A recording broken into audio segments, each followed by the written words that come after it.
Chào mừng các bạn đã quay trở lại với review 3D hay. Ở cuối tập 5, khi Tô Xương Hà nhớ lại chuyện 12 năm trước, hắn và Tô Mộ Vũ đều là những kẻ vô danh nhưng đều giỏi kiếm thuật, nên được ưu tiên liệt kê vào danh sách của Tô gia. Thậm chí thấy được tài năng như vậy, hối thúc được Tô gia âm thầm bày mưu đưa hai người bọn họ vào Vọng Thư Lâu để chọn kiếm phổ phù hợp với mình. Sau đó họ sẽ được đưa tới Quỷ Khốc Uyên để chiến đấu lẫn nhau trong số 20 người. Người cuối cùng chiến thắng trở về sẽ được Ám Hà đón nhận thành người nhà mới.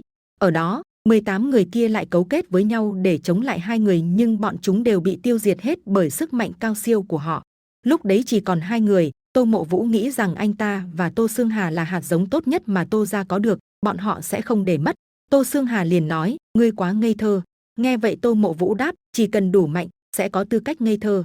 Sau đó, hắn đỡ Tô Xương Hà rồi cùng đi ra ngoài. Mộ Tử Chập thấy thế mỉm cười nói với hắn rằng, lấy mạng người trên lưng ngươi, ngươi sẽ được cử hành nghi lễ quan tính, chính thức gia nhập Ám Hà chúng ta. Nhưng Tô Mộ Vũ kiên quyết không làm như thế. Mộ Tử Chập kinh ngạc, được lắm. Tới lúc nguy nan mà vẫn không bỏ lại người khác, xem ra các ngươi là bằng hữu. Chỉ tiếc là sát thủ không cầm bằng hữu. Nhìn phía đối phương, Tô Mộ Vũ đột nhiên hét lớn, ngươi sai rồi, chúng ta không phải bằng hữu. Lúc này, Tô Xương Hà nói năng rất khó khăn, đừng ngớ ngẩn nữa, ngươi không phải đối thủ của hắn.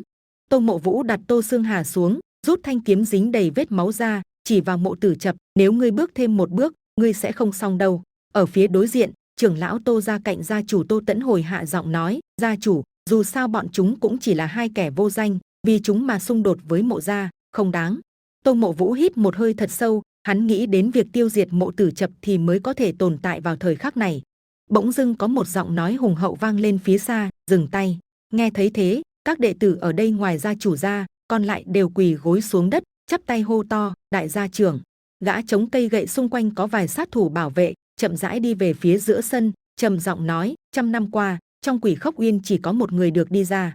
Ngươi làm vậy là thách thức uy nghiêm của Ám Hà, cũng là khiêu khích uy nghiêm của ta. Tô Mộ Vũ nhìn đại gia trưởng, hắn biết địa vị của người này trong Ám Hà, cũng chỉ có lão mới có thể cứu được mình. Hắn cắn răng nói, nhưng hai người chúng ta đều phải sống sót. Đại gia trưởng nhíu mày hỏi, ngươi cảm thấy vì hai người các ngươi có đáng để Ám Hà phá hủy quy củ đã lập cả 100 năm qua không? Tô Mộ Vũ cao giọng đáp, đáng giá.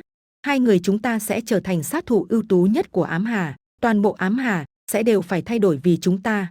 Tô Xương Hà nằm dưới đất nghe được, cười khẩy, thế này là cùng toi đời thật rồi. Mộ Tử Chập thấy thế cười lạnh, nghĩ nói năng lỗ mãng như vậy, cho dù gia chủ Tô gia chịu ra mặt, là cũng không giữ được tính mạng bọn họ.